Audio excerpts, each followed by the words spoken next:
The reality of what's to come. Who would have thought I'd be paralyzed from the waist down? This is what happens when you don't listen to your in-laws. My mother-in-law's cheerful voice can be heard from the speaker of the landline. It's a late afternoon at my parents' house. My mother, holding a purse in one hand, looks at me with a blank expression, as if she doesn't understand what's being said. It seems that someone has had an accident and is overjoyed about it. My mother-in-law, with a puzzled look on her face, asks her mother-in-law, "Oh, what do you mean by tough?" As we look at each other, my mother-in-law laughs out loud on the other end of the phone. Apparently, my father-in-law passed away at an early age, and my mother-in-law has been living alone for a long time, so she's been lonely and has asked my husband and I to live with her. At first, she said she didn't want me to pay rent or do housework, but less than 2 months later, she changed her mind and said that it's only natural for adults to pay the rent. She argued with my husband and me over and over again. In the end, our relationship couldn't be repaired, and with my husband's encouragement, we moved out of my parents' house, so I was living with them to help carry their belongings. My mother-in-law, who has a mean personality and has been causing me trouble every day. Just as she used to hurl nasty remarks at me, she said this to my mother, "That's why. That idiot girl's brakes didn't work and she caused a big accident. That's ridiculous." Quote. As I passed the station, I couldn't help but speak into the speaker. "Your daughter-in-law, right? I'm fine. What's the accident?" Quote. "My name is Mako. I'm 35 years old and currently work as a salesperson for luxury accessories at a department store. I graduated from a college and have been working at an accessories shop for nearly 15 years.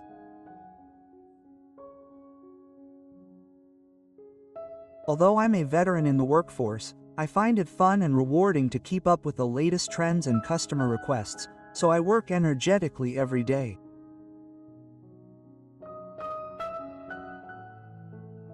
The age range of my workplace is wide, but since I sell accessories for women, the sales staff is biased toward women. I'm one of only a handful of single people among them. I've always wanted to get married, and I've been looking for a partner through introductions from friends, but I'm about to turn 35 without finding a partner. That's why I decided to open a marriage agency a year ago. I listened sincerely to the counselor and explained my values and lifestyle in detail. They considered whether these matched, and as a result of the matching process, I met a man named Hart, an engineer. He was a year older than me, and he was pleasant to talk to, and I was very impressed by how he listened to me, even though he seemed a little embarrassed.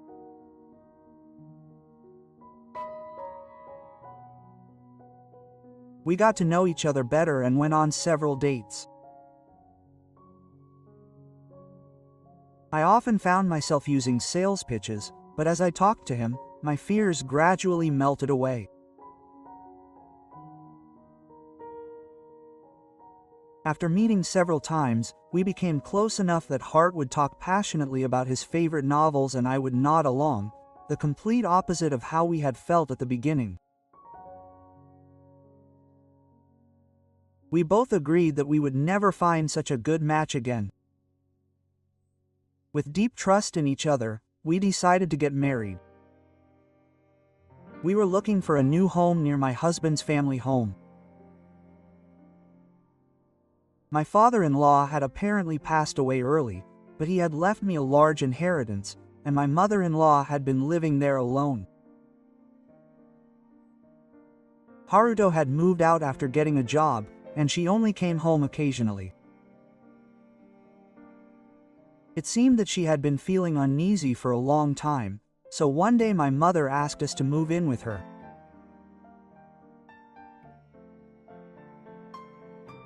Living alone all the time makes me feel lonely, and I'm at an age where I have to worry about getting sick or injured.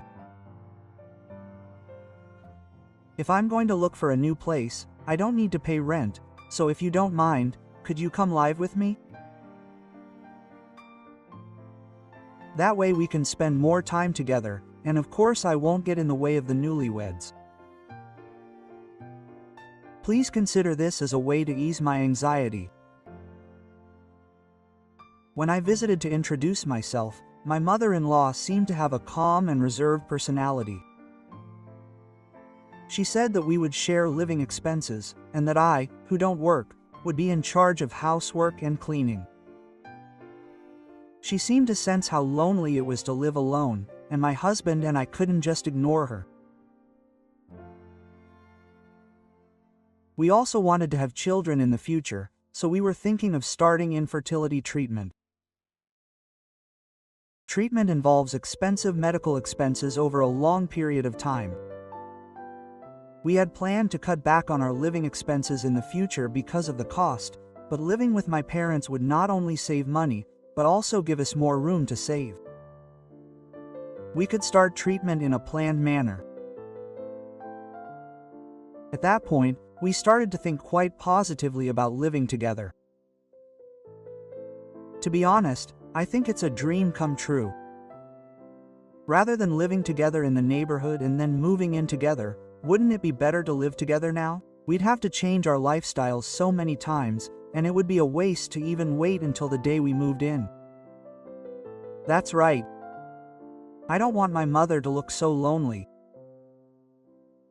Living together in the Oni family was nerve-wracking, especially since we were in a marriage-locked relationship. But there didn't seem to be any better solutions, both financially and mentally, for my mother-in-law. We talked it over and decided to live together in a different household. When my mother-in-law heard our answer, she said, "Thank you. Thank you so much. Being a family makes me happiest," and she cried tears of joy. We started our new life without having to move in any of our belongings.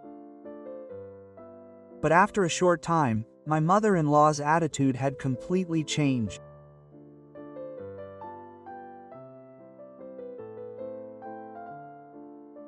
One day, she suddenly turned to me and said with a stern expression, "What's going on?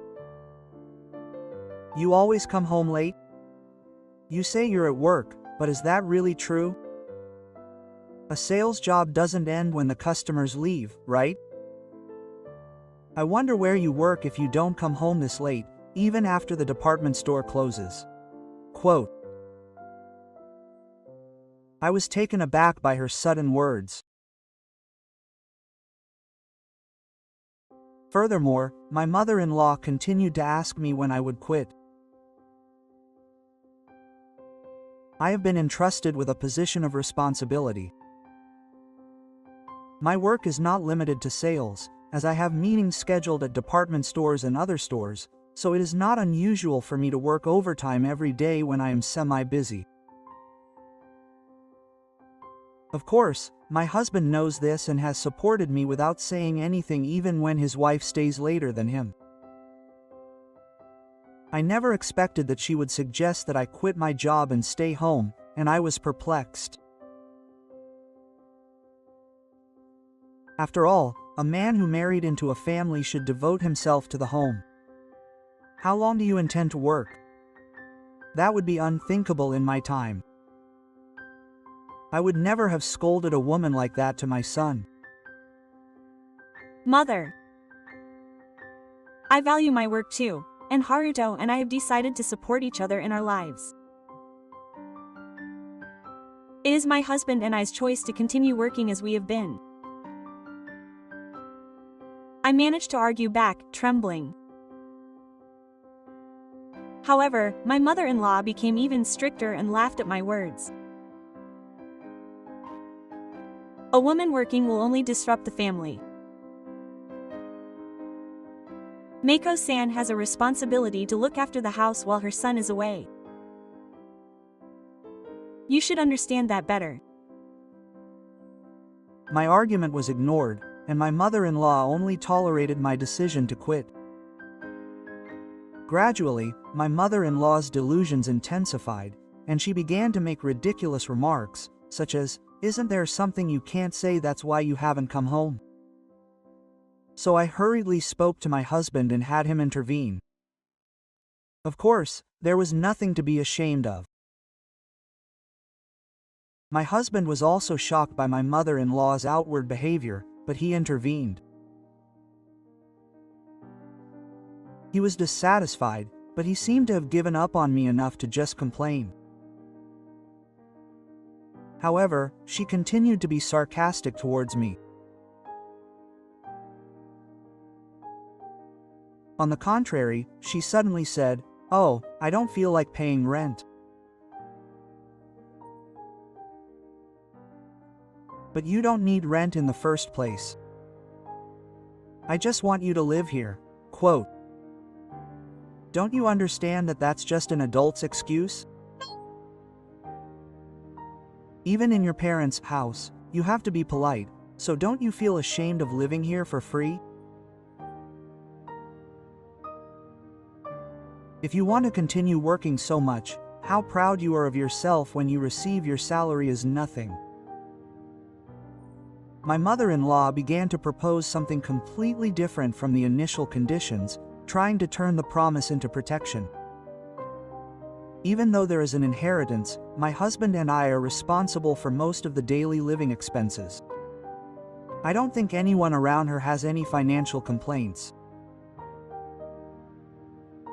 And yet, it would be troublesome for us if she said that the conditions for living together were just a consideration. I firmly retorted to my mother-in-law her extremely rude behavior. She said she came here because she didn't want any rent. But if that's not the case, my husband and I should move out immediately. My mother-in-law's face immediately turned red and she started making a big fuss about how ungrateful she was. She didn't even pay the rent, let alone the parking fee. It seemed that she wanted to steer the conversation in the direction that even if it wasn't rent, she should at least pay the parking fee since she was letting her live there. She asked me to pay it as a parking fee, not as rent, but as a parking fee, but in terms of financial burden, it didn't make any difference. Furthermore, the amount my mother-in-law suggested was considerably higher than the average price of apartments in the neighborhood. I first consulted with my husband, and we agreed to give him some money every month. He probably just wanted some pocket money. My mother has been living alone and living frugally for a long time, so it's cheap if she can cover a little selfishness with money. It seemed like she was having a really hard time with my mother, and she spoke in a reserved manner. Kazugaku did as he asked, but when he gave him some as pocket money, his mother-in-law's attacks stopped temporarily. Although it was a bit disappointing, just when he thought that one problem had been solved, another incident occurred.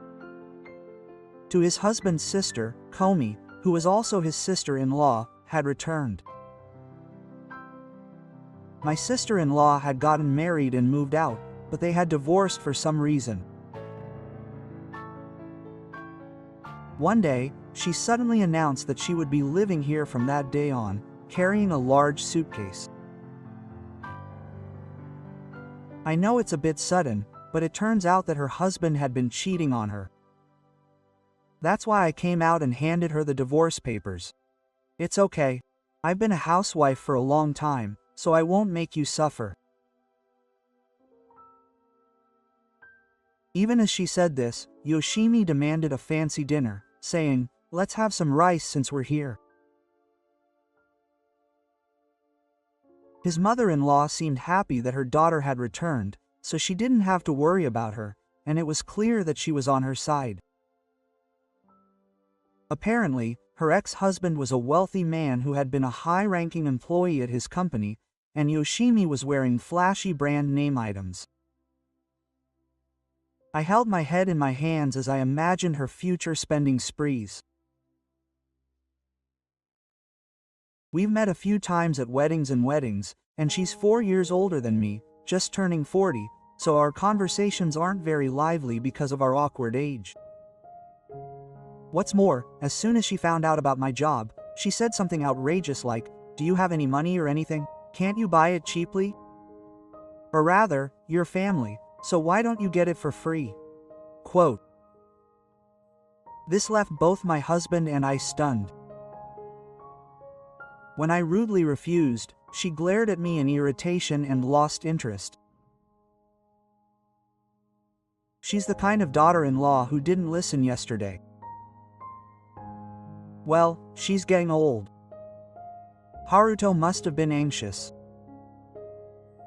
With her casual manner of saying things like this, I gradually began to feel my limits. My mother-in-law has a sore back. She told me not to overwork her and left the housework to me. Even though I work and my father-in-law is currently unemployed, we tried to share the work, but she's tired from the divorce scandal. She got annoyed and said, I didn't come back to work for her, and my workload at home kept increasing. Although she helped out at home, he often came home exhausted from working hard every day as an engineer.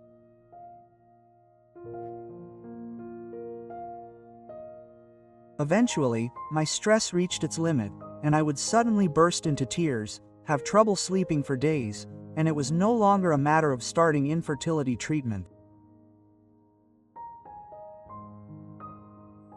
I was so out of shape that I even consulted a counselor when I couldn't even manage my daily life. Seeing my pathetic state, my husband suggested that we move out immediately. It's wrong to go through this. I can't keep putting my moms off like this forever. I'm sorry. I should have taken better care of Meiko than my moms. But this isn't the time to be worrying about the cost. Mako's health is the most important thing. My husband said this and tried to help me right away. However, it was the season for graduations, enrollments, and job openings. Affordable properties were taken as soon as I took my eyes off them, and it seemed like it would be a while before we could move out of my parents' house. Meanwhile, Yoshishi's attitude continued to deteriorate as we failed to open up to him.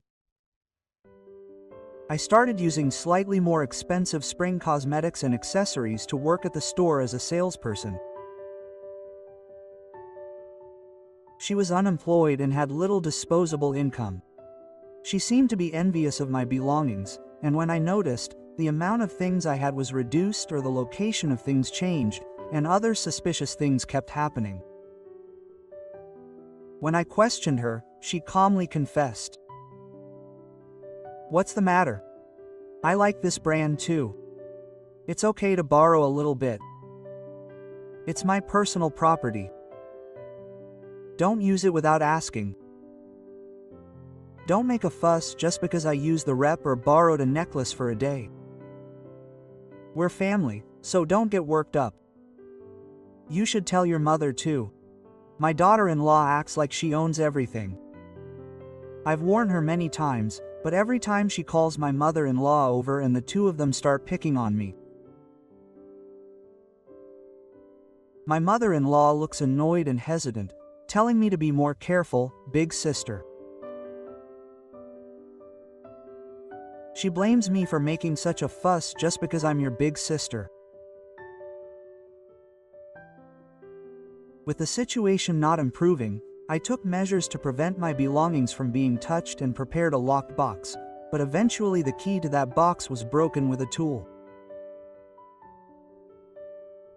The king of human bags gave up when I saw the small, shattered key in front of me. No matter how many times I warn them, they don't change, and now that they've broken the key, I've had enough. If they can't even follow the basic rule of not touching other people's things, then I can't live with them anymore. I'm moving out. I made this declaration to the two of them and started packing everything I could into a large bag. My mother-in-law followed me around in a rage, telling me to reconsider. She kept saying that she couldn't stand it anymore, but when she realized that I wouldn't listen, she started calling someone. The caller was none other than my parents' house. My mother picked up the phone and I could hear her complaining about the kind of education I was giving her daughter. I don't know what my mother said, but eventually the phone rang back to me. The person who called earlier was Haruto's mother, right? She said something really strange to me. Are you okay? Are you having trouble with your mother? It seems that my mother-in-law's rude words had gotten the better of me, and when I explained the situation, my mother became furious. She told me to come back right away. My husband, who heard the story later, also encouraged me to leave the house, saying that he would come and get me if I found a new place, so I started preparing in earnest and left my parents' house the next day. Of course, my mother-in-law didn't come to see me off or stop me. I planned to go back and forth between my parents' house, and my workplace while packing up my belongings at my parents' house. A few weeks later, I was cleaning my parents' house in the morning because I had to go to work in the afternoon. Then the phone at home rang. When my mother checked, she said, "It's your mother," and picked up the phone with a dejected look on her face. My mother, who was answering the phone, eventually made a strange face and signaled to me. It seemed that my mother-in-law on the other end of the line was saying something strange. I put the phone on speaker, and a familiar, loud voice came out, sounding cheerful. Life is going to be tough from here on out. I never thought something like that would happen to that child. What do you mean, who is going to have a hard time? That's what they say, daughter-in-law. I guess it's like karma goes with the flow. Your stupid daughter had a bad break and got into a big accident. We looked at each other, huh? There was no accident or anything. I haven't left my parents' house since this morning. My mother-in-law is on another deadline and is talking about something. And to think she caused a major accident before she went to work. It's my fault for not stopping. This is so strange. There are just too many questions to answer. I called into the speaker to stop my mother-in-law from talking. You mean me by daughter-in-law, right? I'm fine. What's an accident? You're kidding me, right? What do you mean? My mother-in-law was clearly flustered. The content of the call was strange for a poorly made-up lie. I couldn't believe it was a lie at all, so I pressed her on what it meant, but she just kept panicking and asking why I was okay. If it wasn't you, whose accident was it? I couldn't get enough of her. As I kept pressing her, my husband, who seemed flustered, appeared before my eyes. He rushed in and grabbed my shoulder, and as if he had confirmed that I was okay, he showed a relieved look on his face. Well, I'm glad I'm okay. What on earth happened? Mom and Haruto. What happened? When I asked, Haruto suddenly told me that the night had been in an accident. Oh, big sister, I'm glad Meiko wasn't involved. We're heading to the hospital now. Will you come with me? My husband asked me to, and I nodded without hesitation. We changed our afternoon shift to a day off, and we hurried to the hospital. When we got there, Yoshi was still receiving treatment, but we were told that his life was not in danger and that he was conscious. His mother-in-law, who had been dazed, was also there, and the husbands were relieved at first. After that, they went to the hospital and his parents' house, and while they were preparing the things he would need for his hospitalization, the treatment was over. Yoshi was taken to the hospital room, lying on the bed in a limp, pitiful state. She seemed to be able to talk, and my husband went over to her and started talking to her. I got in the car this morning to get a ride. But then the brakes gave out halfway through and I crashed into a telephone pole. I heard that no one was hurt. Yeah. It was a deserted road, so no one was hurt. But my sister's waist. We had already heard about the idiopathic psychiatric disorder caused by injuries sustained in a self-inflicted accident. Yoshishi was able to stop one person with his quick rescue, but he had hit his waist badly.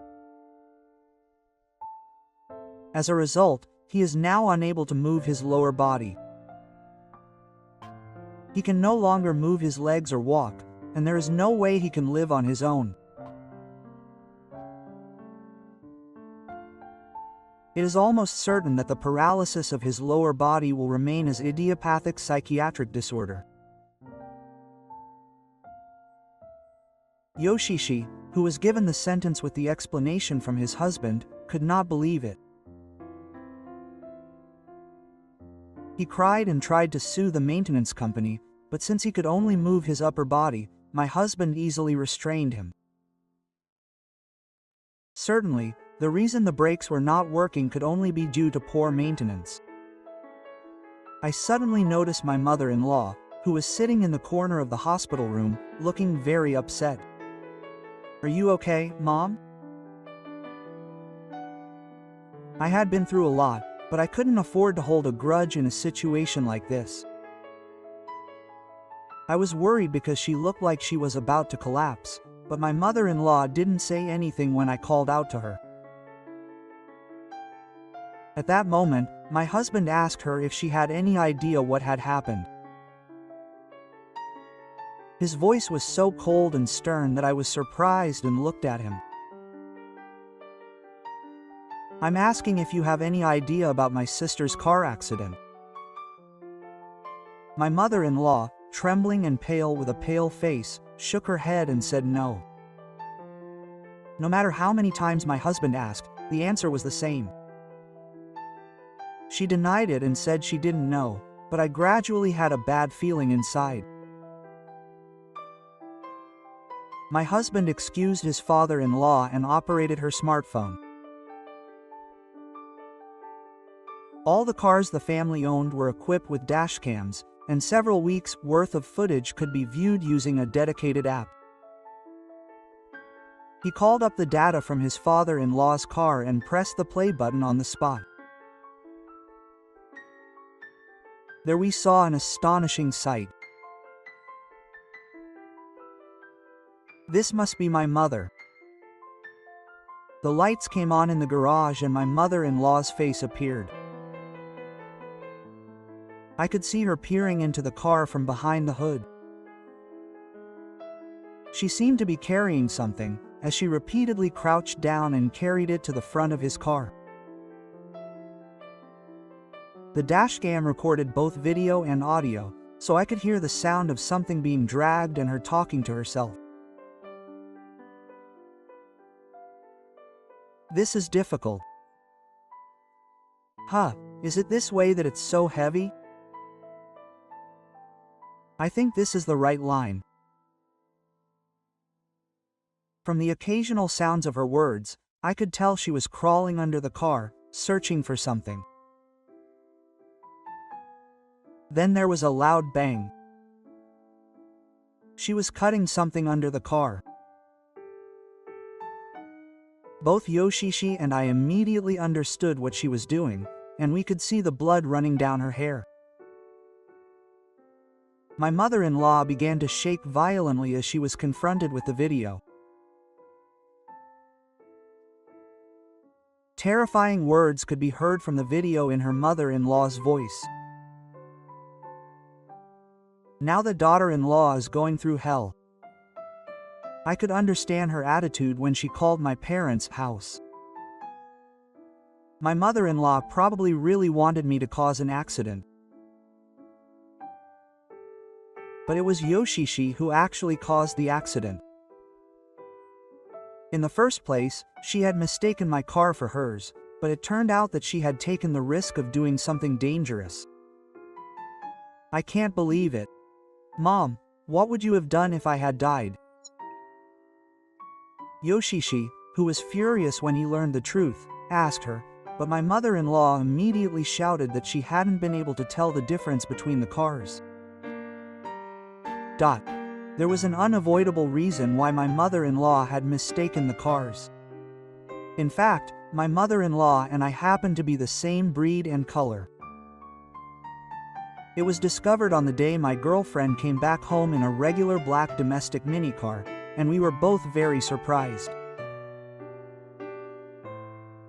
My family home didn't have a parking space, so I left the car at my parents' house. Since I was planning to move out of my parents' house completely, and because of the change of address, I left it there except when I used it for work. There's no way we could have made a mistake since we use it regularly. We each have a designated spot in the garage to park. However, she always stands tall over me, and at any given time she chooses the one that's easiest for her to park in. No matter how many times I warn her, she never changes, so it's no wonder my mother-in-law can't tell which one is which. I also used the car yesterday, but when I got back, my father-in-law's car had already taken my space. I didn't feel like talking to her anymore, so I parked in her space and went straight home. But my mother-in-law had no idea that such a situation existed. She doesn't know much about cars, so she mined it without realizing it.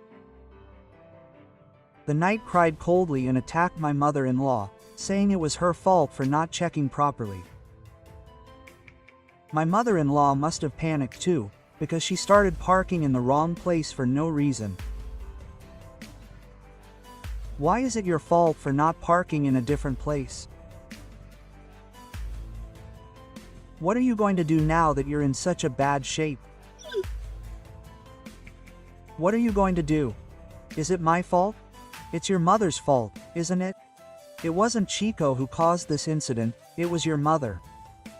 The two of them were exchanging insults, and the hospital was in chaos. My husband called the police because it became clear that I had driven into the car after taking me out of the hospital room. Since the accident had just happened, the police arrived immediately and asked them to respond. I submitted the footage from the car camera from earlier and the data that had been recorded when I entered the hospital room, and my mother-in-law was taken away on the spot. My mother-in-law, who had been making a fuss, turning pale, and not caring for me, was taken away, and my father-in-law, who had been crying so hard, slowly spoke to me and my husband. Hey, she's not a stranger, she's family. Even if your mother isn't here, Mako and the others will take care of her, right? Quote. He asked me about future care and nursing care, but before I could answer, my husband immediately knew that he didn't want to. My husband, who works as an engineer and works on cars, glared at my sister-in-law, looking dissatisfied. my sister-in-law must have been partly responsible for the accident. First of all, if the brake hose had snapped, the warning light should have come on. And if the brake oil had leaked out, it would have been immediately obvious that the brakes were not working properly. She should have just gotten out of the car at that point, but she forced it to start and drove until she was seriously injured. From my perspective, my sister is the one who is doing all the problematic things. My husband quickly dismissed her and started playing a video on his smartphone. It was footage from Yoshishi's dashcam, but the time had changed from before. It was this morning. It was before the accident, and it was the time when he was about to leave for work. Of course, Yoshishi was there. She was clearly trying to load a heavy bag into her car. The bag she was carrying looked like a small safe. I recognized it and exclaimed, "Isn't this the safe from your watch?" I exclaimed in surprise, and my husband nodded with a stiff expression. For some reason, the knight was trying to carry a valuable watch safe that her husband had been keeping safe. He seemed suspicious and flustered as he loaded the safe into the car and tried to drive out of the garage without checking the surroundings or fastening his seatbelt. The whole thing replayed in front of her, and her face turned pale just like her mother-in-law's from earlier. When her husband pressed her with a stern look, asking if she would talk, she began to reveal some outrageous things.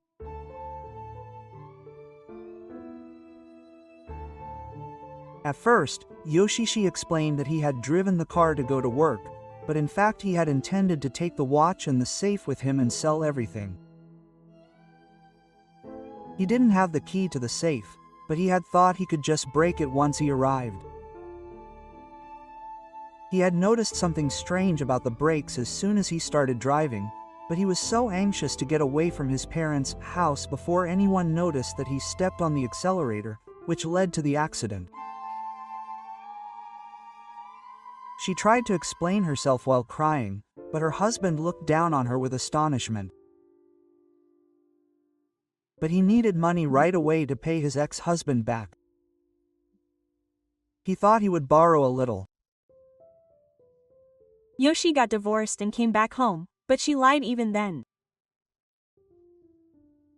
She explained that she got divorced and returned to her parents' house because her husband cheated on her, but the truth was the exact opposite.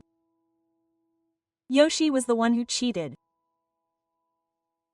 She was asked to pay alimony, so she ran away to her parents' house because she had no savings and couldn't live on her own.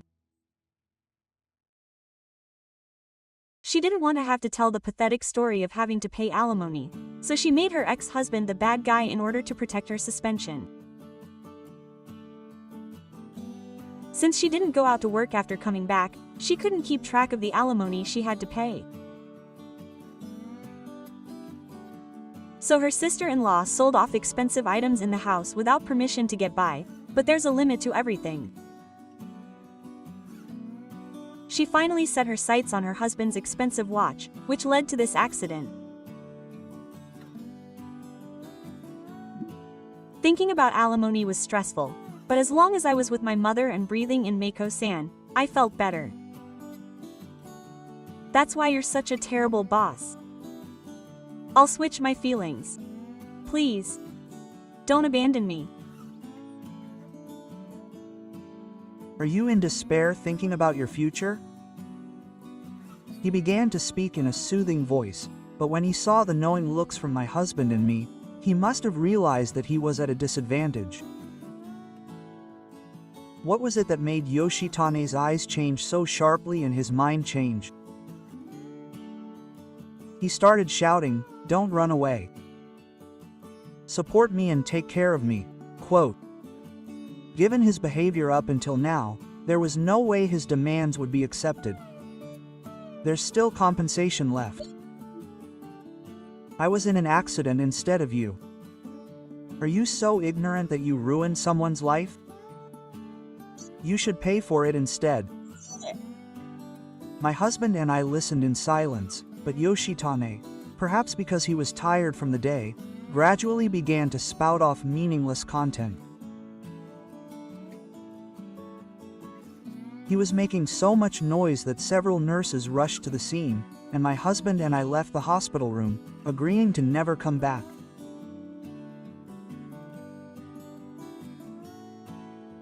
Later, the police came to question us and asked if we had any friends or acquaintances other than my husband who knew anything about cars. What my mother-in-law had done was nothing short of a criminal act, so we couldn't let her be arrested. However, there were still many unknowns, such as how my mother-in-law, who doesn't drive and doesn't know much about cars, came up with the idea of cutting the brake hose, and how she got the tools to do it. However, neither my husband nor I could think of anyone who might fit the bill. A few days later, the investigation revealed the shocking truth. It turned out that my mother-in-law had been infatuated with a young man she had met before my husband and I got married, and had been paying him money.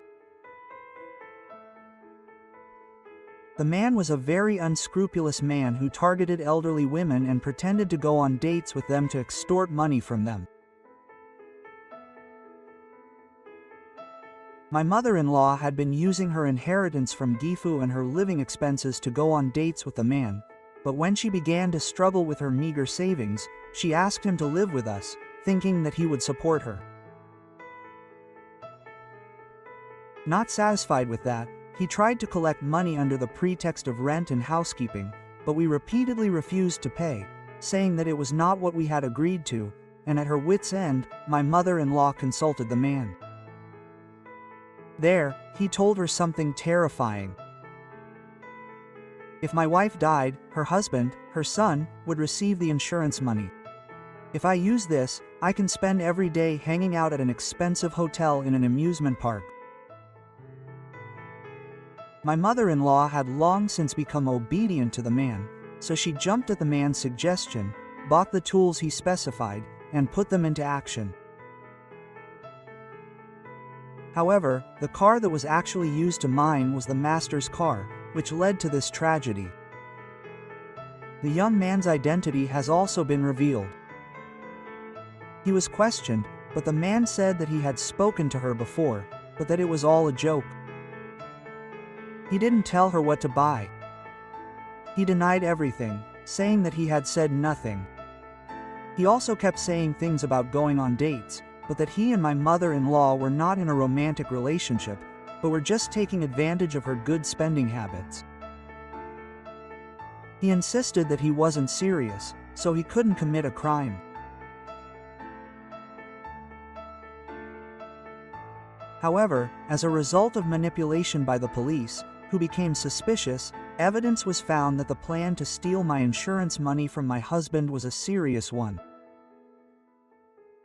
Furthermore, other crimes, such as intimidation of women other than my mother-in-law, were revealed. Thus, the man was taken into custody along with my mother-in-law.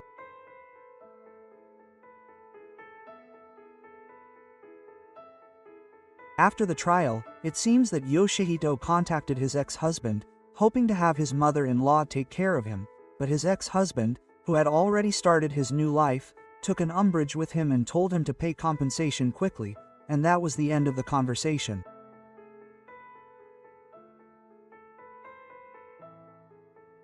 He started using a helper from the welfare service, but Knight was selfish due to his father's death. No matter how many times he was warned, he treated the helper in charge like a pawn, so he was rejected by more and more private services, and he finally had no choice in who to choose. In the end, it seems that a calm helper who didn't give in to her strange selfishness at all was assigned to him.